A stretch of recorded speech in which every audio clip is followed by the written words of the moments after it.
हाँ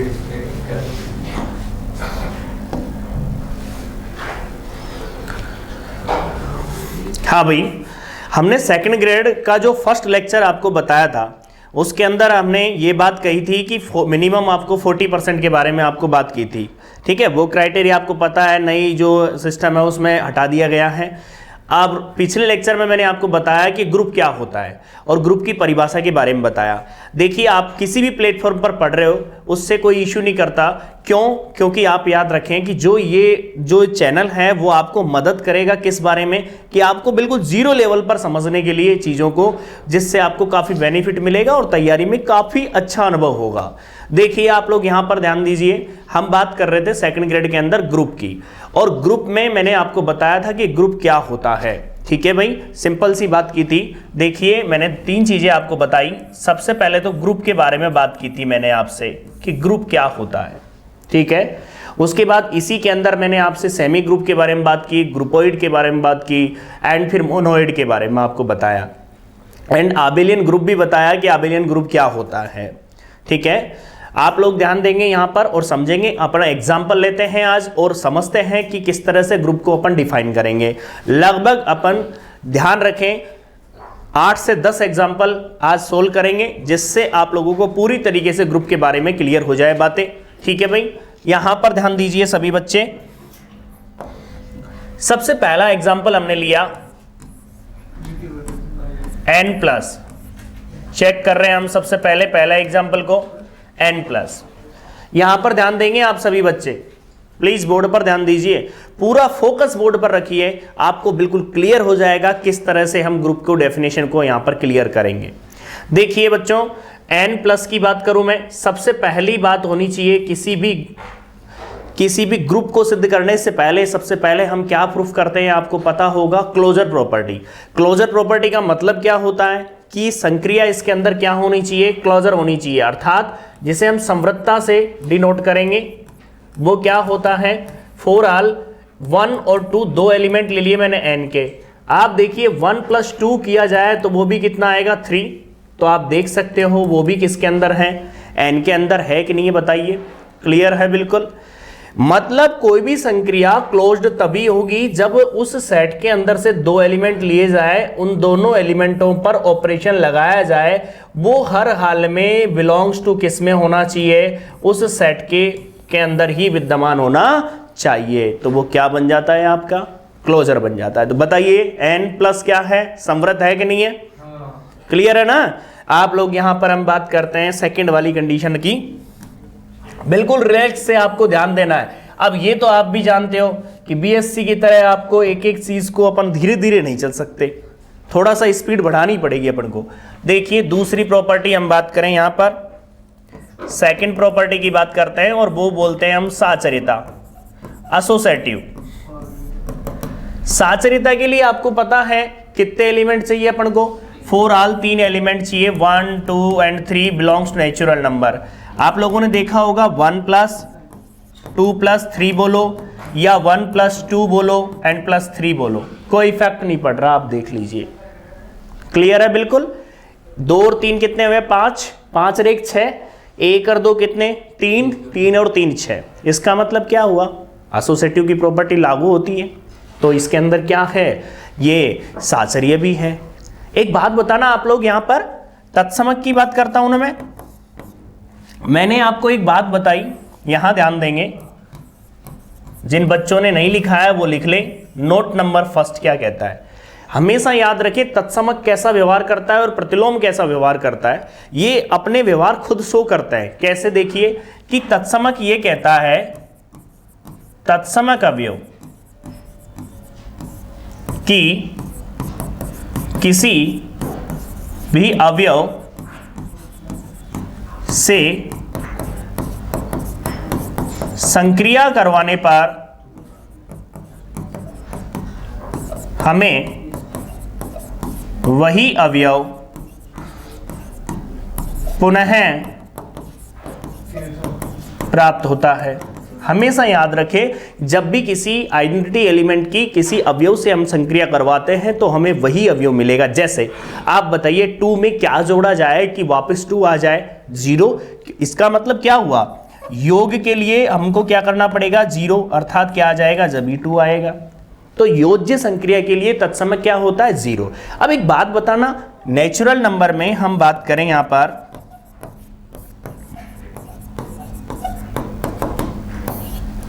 0 belongs to करता है क्या n में, नहीं होता ना वो। तो इसका मतलब आप लोगों ने देखा होगा कि जब ग्रुप होता है तो उसके लिए चारों कंडीशन फुलफिल होनी चाहिए। कौन कौन सी होनी चाहिए, क्लोजर होना चाहिए, एसोसिएटिव होना चाहिए, existence of identity element and existence of inverse element विद्यमान होना ही चाहिए, तो ही वो क्या बनता है, ग्रुप बनता है, अन्यथा नहीं बनता। अब ये तो ग्रुप हुआ नहीं, क्यों नहीं हुआ, देखो आप लोग समझो, n+ ग्रुप है ही नहीं। क्यों नहीं है प्लस के लिए, क्योंकि ये तो इसके अंदर तो आइडेंटिटी एलिमेंट ही नहीं है, और जब आइडेंटिटी नहीं है तो आप ध्यान रखना इनवर्स आप चेक नहीं करोगे, क्योंकि आइडेंटिटी नहीं है तो इनवर्स विद्यमान नहीं होगा। क्लियर सी बात है। तो क्या बोला मैंने यहां पर, इसके लिए क्या बोला मैंने, ध्यान देंगे, मैंने फर्स्ट बोला यहां पर कि n+ क्या नहीं है, ग्रुप नहीं है।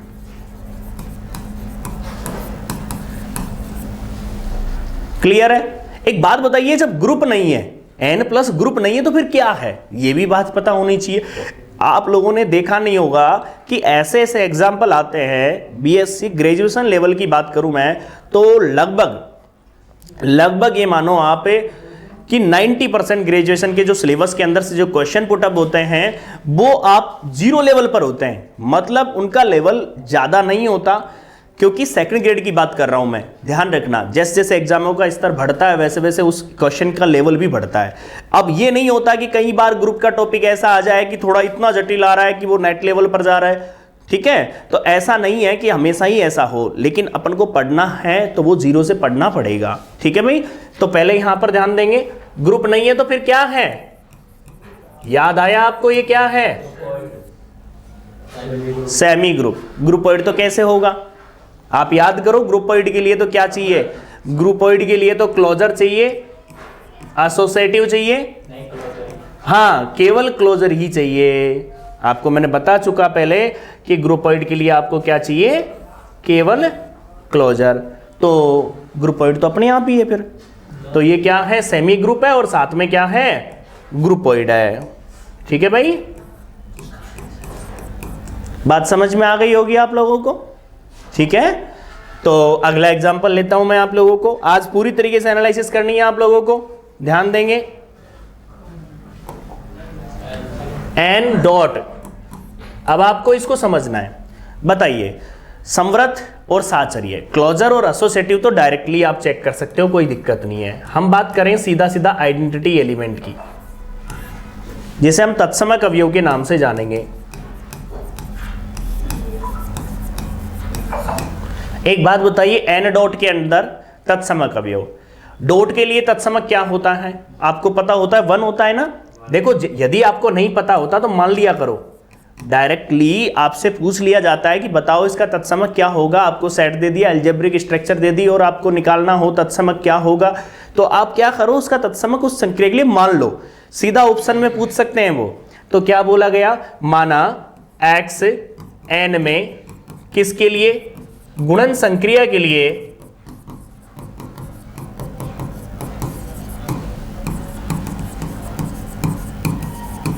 तत्समक है। कोई दिक्कत है क्या भाई, बताइए, क्लियर है बिल्कुल। यहां पर ध्यान दीजिए आप लोग कि for all a belongs to, A की जगह कुछ भी ले सकते हो आप, इसके अंदर से अवयव भी ले सकते हो, a belongs to natural number. बताओ a.x करूं चाहे x.a करूं, हर हाल में क्या मिलेगा अपन को, बताइए, a ही मिलेगा। क्योंकि मैंने आपको यह एक्सप्लेन कर दिया था कि यदि किसी अवयव की उसके तत्समक से संक्रिया करवाए जाए तो हमें क्या प्राप्त होता है, वही अवयव पुनः। तो ध्यान दो, इन दोनों को ले लेते हैं अपन, a.x बराबर a, तो x बराबर कितना आ गया, 1, और 1 तो किस में बिलो करता है, नेचुरल नंबर। आप लोग इस बात पर थोड़ा गौर करेंगे और समझेंगे। देखो बातें नहीं करनी पहले, तो यहां पर ध्यान दो सभी बच्चे, मैंने क्या बोला, मैंने ये बोला, दिलकुश यहां ध्यान दे पहले बोर्ड पे, मैं आपसे ये बोलना चाह रहा हूं कि a.x इक्वल टू a, तो x बराबर 1। आपको पता है कि गुणन के लिए कौन सा अवयव है जिससे संक्रिया कराने पर हमें वही अवयव मिलेगा, आपको पता है 2 को किससे मल्टीप्लाई करें कि 2 मिल जाए हमें 1 से, सिंपल सी बात है। तो इसका मतलब गुणन का तत्समक क्या हो गया, 1 हो गया कि नहीं हो गया। क्लियर हो जाना चाहिए, बिल्कुल दिमाग में बिल्कुल क्लियर होना चाहिए। ये बात तो आप भी जानते हो, अच्छे से देख लो पेपर कि आपकी जो बुक है वो जेपीएस से बाहर क्वेश्चन नहीं है, ठीक है। तो इसीलिए आपको वो क्वेश्चन भी अपन को कवर करके ही चलने हैं। एक बात बताना आप लोग, यहां पर 1 तत्समक हो गया, अब क्या बच गया, प्रतिलोम। बातें नहीं भाई। एक बात बताना, इनवर्स एलिमेंट की बात करूं तो मैं 2 को किससे मल्टीप्लाई करूं, 1/2 से, तभी कितना आएगा, 1 आएगा, नहीं तो नहीं आएगा। क्योंकि आपको इनवर्स के लिए क्या है कि जब किसी अवयव की उसके इनवर्स से संक्रिया करवाई जाती है तो हमें तत्समक प्राप्त होता है, आइडेंटिटी एलिमेंट प्राप्त होता है। समझ रहे हो मैं क्या बोलना चाह रहा हूं कि जब भी किसी अवयव की उसके प्रतिलोम से संक्रिया करवाई जाए तो क्या मिलेगा, तत्समक। अब एक बात बताओ आप लोग, थोड़ा समझो, तत्समक क्या है, 1। तो बताइए 2 को किससे मल्टीप्लाई करें कि 1 मिल जाए, 1/2 से। एक बात आपके दिमाग में बिल्कुल क्लियर हो जानी चाहिए कि 1/2 नॉट बिलोंग्स टू किस में है, नेचुरल नंबर में है कि नहीं, बताइए। क्लियर है बिल्कुल। तो आपके सामने क्या हुआ, एन डॉट देखिए क्लोजर है, एसोसिएटिव है, आइडेंटिटी एलिमेंट है, लेकिन इनवर्स नहीं है। बताओ भाई इसको क्या बोलते हैं, मोनोइड बोलते हैं कि नहीं बोलते, बताइए। क्योंकि मोनोइड की डेफिनेशन आपने देखी होगी, क्लोजर होना चाहिए, एसोसिएटिव होना चाहिए और आइडेंटिटी एलिमेंट होना चाहिए। यदि तीनों प्रॉपर्टी वो शो करता है तो वो क्या बन जाता है, आपका मोनोइड बन जाता है। कोई दिक्कत थोड़ी है भाई, बताइए। क्लियर है बिल्कुल, ठीक है। तो आप इसको क्या लिख लीजिए, मतलब देख लीजिए, एन डॉट क्या बन गया, आपका मोनोइड बन गया। अब मैं थोड़ा आगे बढ़ता हूं, आज थोड़ा सा प्रैक्टिस करेंगे अपन क्वेश्चनों की, तो इसलिए थोड़ा सा ध्यान भी दोगे आप लोग।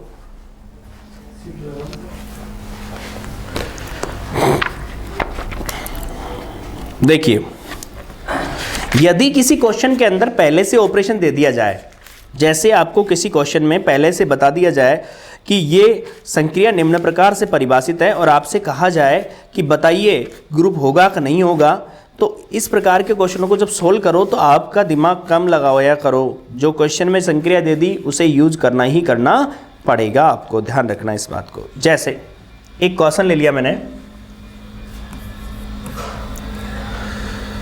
आपको दे दिया g -1 के अतिरिक्त सभी वास्तविक संख्याओं का समुच्चय है। g बराबर क्या है, r में से कौन गया, -1। तो तथा ओ संक्रिया निम्न प्रकार परिभाषित है। प्लीज बोर्ड पर ध्यान देंगे। AOB बराबर A + B + AB for all A और B बिलोंग्स टू क्या है, G। ठीक है भाई, एक बार क्वेश्चन पढ़ लेते हैं अपन कि G क्या है, -1 के अतिरिक्त सभी वास्तविक संख्याओं का समुच्चय है। तो सिद्ध कीजिए कि G, O एक ग्रुप है तथा जहां संक्रिया निम्न प्रकार से परिभाषित है। AOB बराबर क्या है आपका, A + B + AB। अब एक बात ध्यान से सुनेंगे आप सभी बच्चे, मैं आपसे एक बात कहता हूं, पढ़ाना सबको आता है, सब बढ़िया पढ़ाते हैं, बस शर्त है कि किस बच्चे को कौन से टीचर की लैंग्वेज समझ में आती है, किस बच्चे के लिए कितने लेवल के हिसाब से बच्चे को चाहिए कि भाई उसका क्या लेवल है। कुछ बच्चे ऐसे होते हैं कि जिन्हें बहुत हाई लेवल की चीज़ें ज़्यादा जल्दी समझ में आती है क्योंकि उनका पूरा बेसिक क्लियर होता है। कुछ बच्चे ऐसे होते हैं जिनका बेसिक बिल्कुल क्लियर नहीं होता, तो वो फिर समझ नहीं पाते। तो मैंने क्या बोला आपको, उन बच्चों से के लिए काफ़ी बेनिफिट रहेगा जो बिल्कुल जीरो लेवल पर है, जिन्होंने अभी तैयारी नहीं की है, जिन्हें बीएससी भी की है तो एक थोड़ा सा देखा जाए तो डीपली नहीं पढ़ा है उन्होंने। ऐसे बच्चे यदि आप लेक्चर के माध्यम से कंप्लीट करते हैं तो उन्हें काफ़ी कुछ बेनिफिट मिलेगा। यदि एक बार पूरा सिलेबस आपके दिमाग में से चला हो जाता है, तैयार हो जाता है, तो उसके बाद जब आप तैयारी करो तो आपको काफ़ी बेनिफिट होगा। देखिए भाई, यहाँ पर ध्यान देंगे, आर क्या है, जहां पर r क्या है, रियल नंबर का सेट, उसमें -1 नहीं है। मैं एक बात पूछूं आपसे, देखो कंपटीशन की तैयारी करते तो सभी है, ये बात ध्यान रखना, लेकिन उस तैयारी को किस हिसाब से आप सोल्व कर रहे हो वो डिपेंड करता है। पहली चीज, कुछ बच्चे से होते हैं कि जिन बच्चों ने जैसे टीचर ने पढ़ाया उस समय समझ में आ गया, उसको कोई डाउट नहीं है, लेकिन उसकी प्रैक्टिस नहीं है। सबसे बड़ी बात यह होती है, उसे ये पता है कि ये एग्जाम्पल मैं लिखूंगा तो उसे याद आ जाएगा क्या होगा, लेकिन उसको ये नहीं पता कि ये कैसे सोल्व हुआ था, क्योंकि भूल जाता है। तो सबसे बड़ी चीज है कंसेप्ट क्लियर करें, क्योंकि याद कहां तक रखो, क्योंकि मैथमेटिक्स बहुत बड़ा सिलेबस है मैथमेटिक्स का। तो देखिए भाई, सबसे पहली बात, एक बात तो ये क्लियर कर लो कि यदि संक्रिया पहले से डिफाइन दे दे तो आपको क्लोजर दिखाने की जरूरत नहीं है। संवृत्ता कई एग्जाम्पलों में तो वो दिखा देता है, कई एग्जाम्पलों में नहीं दिखाता। तो ऐसा इश्यू नहीं होना चाहिए कि सर आप तो संवृत्ता किसी एग्जाम्पल में सोल्व कर रहे हो, किसी में नहीं सोल्व कर रहे हो, तो उसका क्या रीजन है? उसका रीजन है कि ये पहले से डिफाइन दे रखी है। ध्यान रखना, जैसे हम बीएससी में क्वेश्चन करते हैं वैसे पूरा एक्सप्लेन कर रहा हूं, ध्यान रखना, जिससे आपको दिक्कत नहीं आए। यहां पर ध्यान दो भाई, देखिए सबसे पहले हम बात करेंगे साचर्यता, एसोसिएटिव। पूरा क्वेश्चन देखना, क्योंकि एक क्वेश्चन आपको पूरा आना चाहिए ऑपरेशन का, जिससे आपको समझ में आए।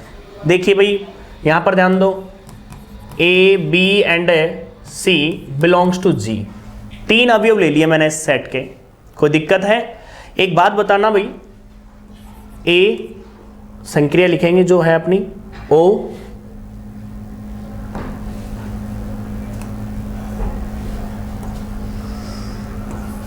ए O B.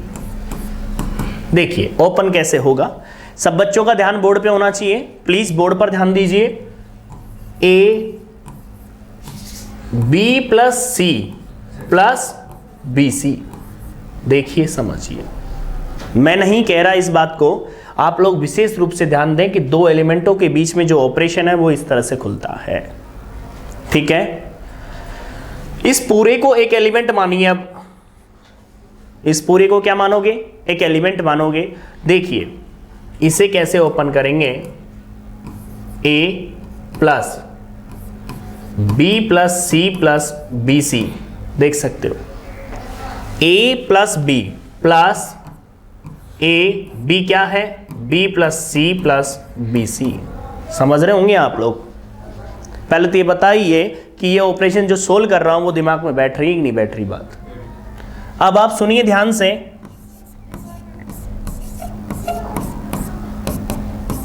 A plus B plus C plus B C plus A B plus A C plus के ए बी सी, देख सकते हो आप, इक्वेशन नंबर फर्स्ट डाल दी मैंने। कोई दिक्कत है क्या बच्चों, बताइए। अब आप ध्यान देंगे, इसके अंदर सेकंड पोर्शन की बात करूं मैं तो ए ओ बी, क्लियर है? मैं एक बात आपसे कहता हूं, यदि आपने एक क्वेश्चन में पूरा कंसेप्ट सीख लिया तो आपको 10 क्वेश्चन सोल्व करने की जरूरत नहीं है, केवल उसके मेथड को देखने की जरूरत है कि भाई कैसे हो रहा है वो क्वेश्चन। देखिए इसे ओपन करूंगा तो a plus B plus A B, किसी बच्चे को आपत्ति नहीं होनी चाहिए। ये लीजिए, अब इसको एक एलिमेंट मान लो पूरे को, ठीक है? तो मेरे अकॉर्डिंग नहीं, जैसी संक्रिया उसने दे दी उसके अकॉर्डिंग खुलता है, ये पूरा एक एलिमेंट का काम करेगा। तो देख लो आप, प्लस सी, और ये एक एलिमेंट का काम करेगा, तो आप भी जान रहे होंगे क्या लिखना जा रहा हूं मैं। अब इसको ओपन कर लेता हूं। देखो मैं एक बात जानता हूं, क्योंकि कोई भी क्लास आप पढ़ाओगे तो स्टार्टिंग 0 से होती है। आप लोग विश्वास करें, आपको बहुत कुछ मैटर मिलेगा, इतना मिलेगा कि आपको काफी बेनिफिट होगा इस पर। क्लियर है? बताइए, दोनों तो समीकरण बराबर आ गई। देखिए समीकरण 1 तथा 2 से क्या होता है?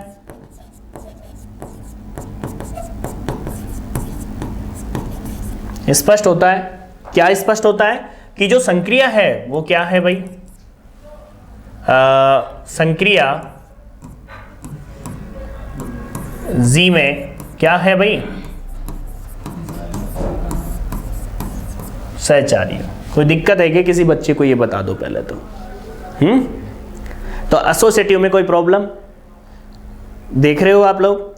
एक बात सुनो, इसके बाद मैं बात करता हूं किसकी, थर्ड पॉइंट की, और वो है होता है तत्समक अवयव।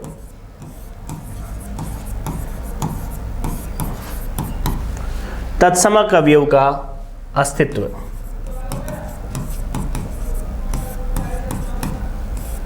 देखिए बच्चों, तत्समक अवयव में क्या है। तत्समक अवयव का मतलब, मैंने एक बात आपसे कही, याद करो कि जब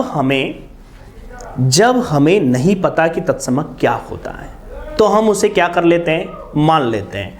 तो देखिए, हमने माना x जी में संक्रिया के लिए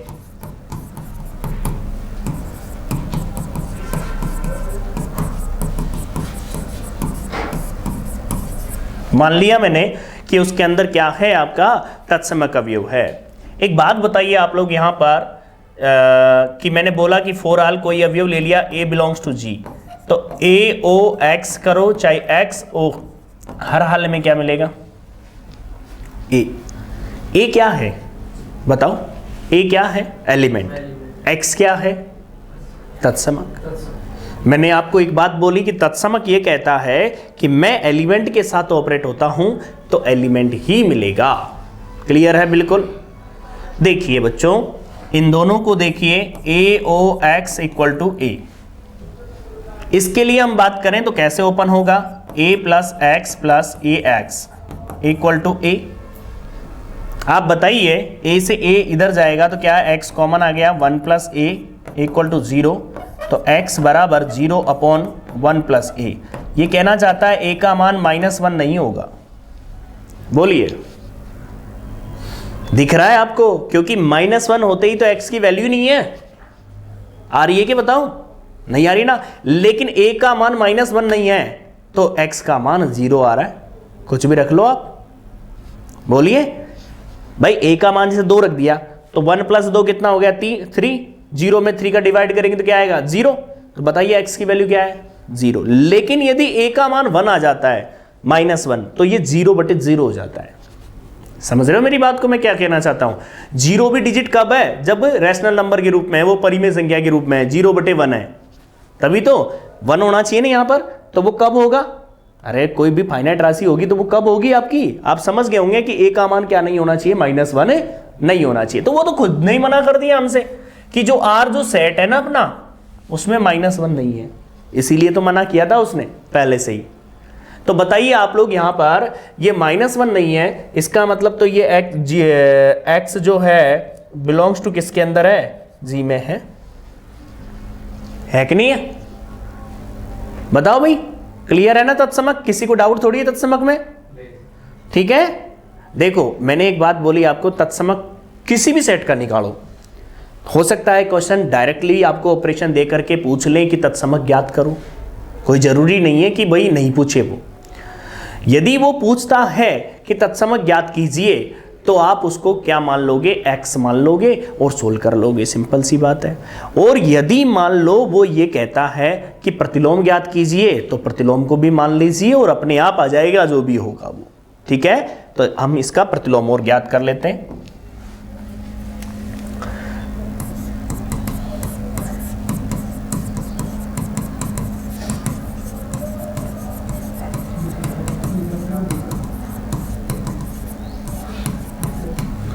प्रतिलोम अवयव का अस्तित्व, क्लियर सी बात है।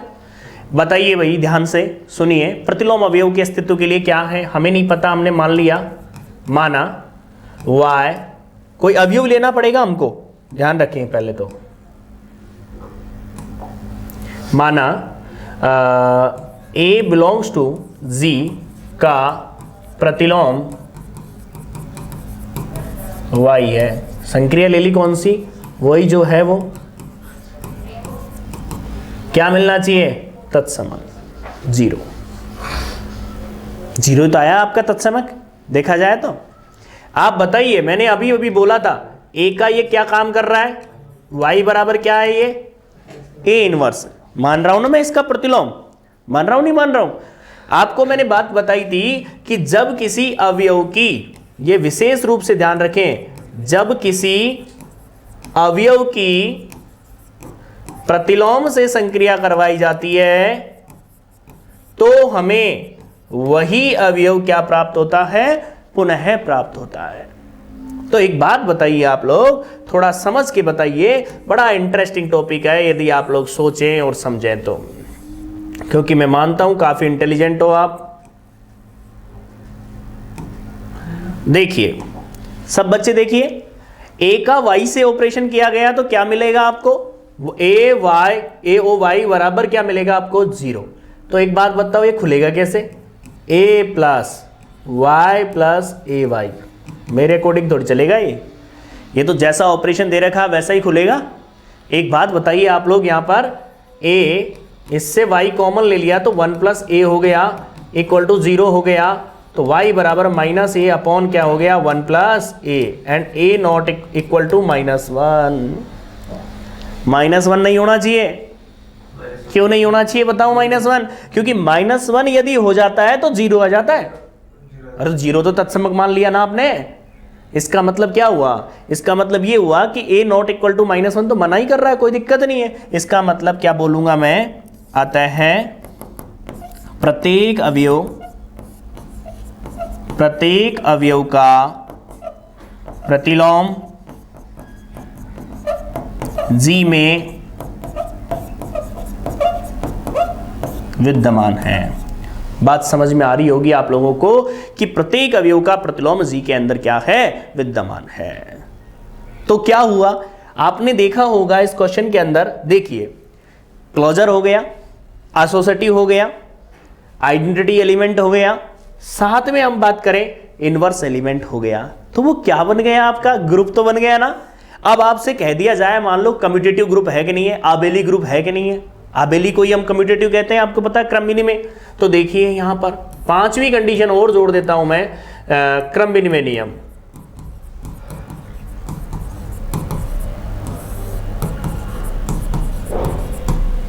देखिए फॉर ऑल ए और बी बिलोंग्स टू जी में, तो ए ओ बी कैसे खुलेगा, A plus B plus A B. समझ गए होंगे आप बच्चों, क्लियर है ना। एक बात बताना आप लोग, यहां पर इसको ऐसा लिख दो तो क्या समस्या है आपको, b प्लस ए प्लस बी ए, इससे क्या इफेक्ट आ गया इसमें, तो क्या हो गया ये, इसको मैं लिख सकता हूं बी ओ ए। अतः है क्या हो गया आपके सामने, जो g कोमा ओ मिला था इज एन क्या है, बोलिए सब बच्चे बताइए मेरे को। इस क्वेश्चन को मैंने 0 से स्टार्ट करके लास्ट तक लेके गया हूं, एक एक चीज आपके सामने डिफाइन की है कि किस तरह से आप सोल्व करोगे, क्योंकि आने वाले जो क्वेश्चन करेंगे हम, उसमें केवल मैं आपको समझाऊंगा कि कैसे अपन उसमें आइडेंटिटी एलिमेंट निकालेंगे, कैसे इनवर्स निकालेंगे, डायरेक्टली अपन चलेंगे उसके अंदर। मेरी बातों को ध्यान से समझ रहे होंगे आप लोग, क्योंकि जब भी आप पढ़ो, किसी भी टॉपिक को पढ़ो, ये बात याद रखें कि कम से कम 1 या 2 एग्जाम्पल तो ऐसे होने चाहिए जिसके बारे में पूरा डिस्क्रिप्शन मेथड आपको पता हो। ठीक है भाई, क्लियर होगा मेरे हिसाब से आप लोगों को, कि अर्थात कोई भी जो ऑपरेशन मतलब संक्रिया आपको पहले से डिफाइन दे दे और आपसे कहा जाए कि बताइए ग्रुप होगा कि नहीं होगा, अबेलियन ग्रुप होगा कि नहीं होगा, इन चीजों को हम चेक कर सकते हैं। ठीक है भाई, तो अब आप इसको नोट करें पहले ढंग से और उसके बाद फिर आगे चलते हैं।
अभी यहाँ ध्यान देंगे सभी बच्चे प्लीज बोर्ड पर।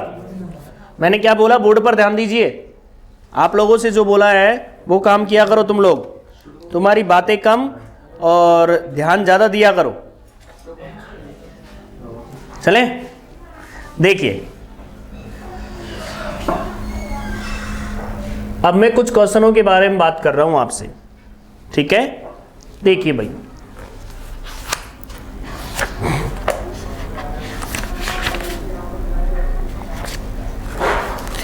मैं आपसे कुछ पूछूंगा, उनके आंसर आपको देने हैं और समझना भी है। ध्यान से सुनेंगे आप लोग, बात नहीं भाई। जैसे g बराबर आपको दे दिया 1 -1 आयोटा माइनस आयोटा गुणन संक्रिया के लिए।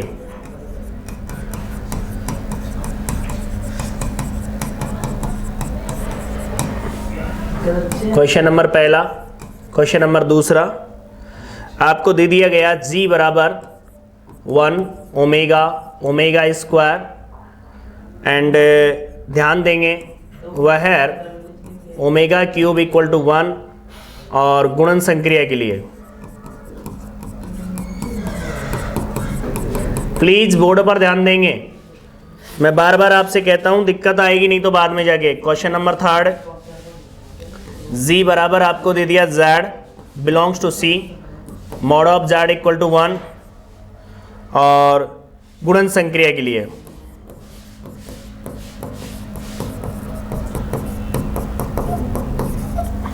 बातें नहीं करनी बिल्कुल भी, किसी बच्चे को बात नहीं करनी। क्वेश्चन नंबर 4, आपको प्रैक्टिस करनी है इन चीज़ों की, उसके लिए मैं आपको कुछ क्वेश्चन लिख रहा हूं F1, F2, F3 और F4। आप लोग ध्यान देंगे, वह F1 ऑफ x कैसे खुलेगा x, F2 ऑफ x कैसे ओपन होगा -x and F3 of x कैसे ओपन होगा 1/x and F4 of x कैसे ओपन हो रहा है बताइए, -1/x। देखो तुम लोग बातें ना करें, पहली चीज़ तो आप लोग जानते हो अच्छे से कि जितना आपकी चीज़ें क्लियर होगी उतना ही बढ़िया है। संयुक्त फलन के लिए एक ग्रुप है, संक्रिया कौन सी है यहाँ पर, संयुक्त संक्रिया। मैं लिख देता हूँ, चलो सिद्ध कीजिए। संयुक्त फलन के लिए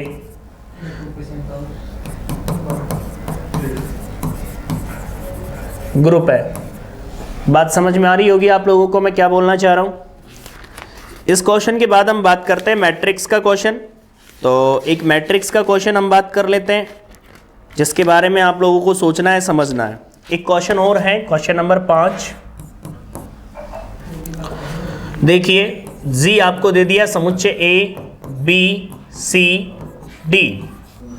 ध्यान देंगे प्लीज, बोर्ड पर ध्यान दीजिए।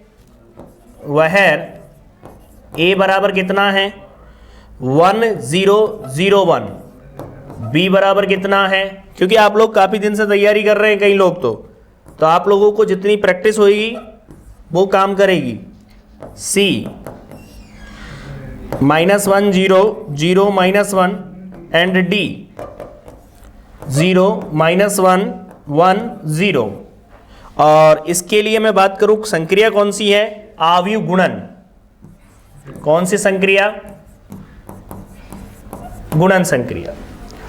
प्लीज बोर्ड पर एक बात पर ध्यान देंगे आप लोगों को, ये आपके जो क्वेश्चन मैंने लिखे हैं ये प्रैक्टिस का क्वेश्चन है और उसमें क्या करना है आपको, उसमें चेक करना है कि ग्रुप है कि नहीं है, ठीक है। और वो किस तरह से आप चेक कर सकते हो इनके बारे में बात करनी है आपको। आपको फंक्शन का पता होना चाहिए किस तरह से ओपन होता है, वो मैं बता रहा हूँ। मैट्रिक्स किस तरह से मल्टीप्लिकेशन हो रही है वो मैं आपको बता रहा हूँ। इन चीज़ों के बारे में पता होने के बावजूद आप इन पर अप्लाई करोगे और फिर क्या करोगे, आप सोल्व करोगे। जो आज का कंसेप्ट बताया है वो चीज़ आपको समझ में आएगी, ठीक है भाई। एक आप लोग ध्यान से समझते हो मेरे हिसाब से कि F O G of X 12th class में आपने पढ़ा होगा, फोग है, गोफ है, कैसे ओपन होता है, ऐसे ही तो अपन करते हो, पता होगा ना आप लोगों को। यदि ऐसा हो, ये कैसे ओपन होगा, क्लियर है? तो आपको पता होना चाहिए किस तरह से ये ओपन होता है, आपको ध्यान होना चाहिए जिससे आपको दिक्कत नहीं आएगी। ठीक है भाई, चलें अपन। एक और बात, आप लोग एक बात बताइए, बोर्ड पर ध्यान दीजिए, थोड़ा सा सिंपल सा प्रोसेस है। उसके लिए जैसे 1 है, -1 है, आयोटा है, माइनस आयोटा है, 1 है, -1 है, आयोटा है, माइनस आयोटा है। मैं प्लीज बोल रहा हूं आप लोगों से, बार बार कह रहा हूं, यदि आपको क्वेश्चन बिल्कुल क्लियर हो गए तो आपको थ्योरम भी बिल्कुल क्लियर हो जाएगी। ध्यान से सुनेंगे आप लोग। 1 का मल्टीप्लाई 1 से, -1 से, आयोटा से, माइनस आयोटा से। बताइए, -1 आयोटा माइनस आयोटा, मैंने रिपीट कर दिए कई बार तो आपको याद हो जानी चाहिए। 1 minus iota and plus iota, ये कितना आ गया, माइनस आयोटा, ये कितना, -1, ये +1, कौन रह गया, आयोटा, कौन रह गया, 1, और कौन रहा, -1। आपको सारणी बनाना आना चाहिए, क्योंकि आपको ये पता होगा कि आयोटा इक्वल टू क्या होता है, √-1 होता है। आपको ध्यान होना चाहिए इस बात का, क्लियर सी बात है। तो जहां पर आयोटा स्क्वायर आया उसकी जगह क्या रख दिया आपने, -1 पुट कर दिया। क्लियर है बिल्कुल। तो मैं एक बात आपसे पूछना चाहता हूं, कुछ बातें आपको जो मैं प्रूफ भी करवाऊंगा, जिसे प्रूफ पढ़ना है तो प्रूफ भी पढ़ सकता है, बाकी जो सेकंड ग्रेड के हिसाब से बात करूं मैं, तो आपको रिजल्ट ज़्यादा पता होना चाहिए प्रूफ से ज़्यादा। सबसे पहली चीज़ तो आप इस सारणी के अंदर देखिए, इसका तत्समक क्या है, बताइए इसका आइडेंटिटी एलिमेंट क्या है, तत्समक क्या है, 1 है। क्लियर है बिल्कुल, क्योंकि आपको तत्समक की तो बात ही मैंने ये बताई कि जब किसी अवयव से संक्रिया करवाई जाती है तो हमें वही अवयव पुनः प्राप्त होगा, तो किसका मतलब क्या हो गया, 1 हो गया। फिर मैंने बोला कि सारणी से हम प्रतिलोम देखें तो क्या है, प्रतिलोम के लिए मैंने बताया था कि जब किसी अवयव की उसके प्रतिलोम से संक्रिया करवाई जाए तो तत्समक प्राप्त होता है। तो एक बात बताइए, 1 को किससे मल्टीप्लाई करें कि 1 आएगा 1 से, -1 को -1 से, आयोटा को किससे, माइनस आयोटा से, और आयोटा माइनस आयोटा को आयोटा से। बात समझ में आ रही होगी आप लोगों को। ध्यान से तरीके से आपको समझना है, इन क्वेश्चनों पर अप्लाई करना है जो आज पढ़ा था हमने। ठीक है, कल फिर अपन नए क्वेश्चनों के साथ में नए लेक्चर के साथ आपके साथ बात करेंगे। आप लोग पूरा जोश के साथ तरीके से पढ़ाई करें। आप तैयारी कहीं से भी कर रहे हो, करो, कोई दिक्कत नहीं है, लेकिन ये आपको जीरो से, जो जीरो लेवल की चीजें आपको नहीं आती, आप भूल गए हैं, वो आपको बिल्कुल क्लियर हो पाएगी। ठीक है भाई, आज के लिए थैंक यू है। और आप लोग सभी ध्यान रखें, आपको अच्छा लगता है लेक्चर तो आप शेयर करें, लाइक करें, एंड एक बात जरूर लिखें आप कमेंट में कि आपको इस लेक्चर में और क्या ऐसी चीजें चाहिए जिससे मैं और भी आपको इसमें जैसे देखा जाए तो और भी एडवांस बना पाऊं। ठीक है भाई, आज के लिए थैंक यू।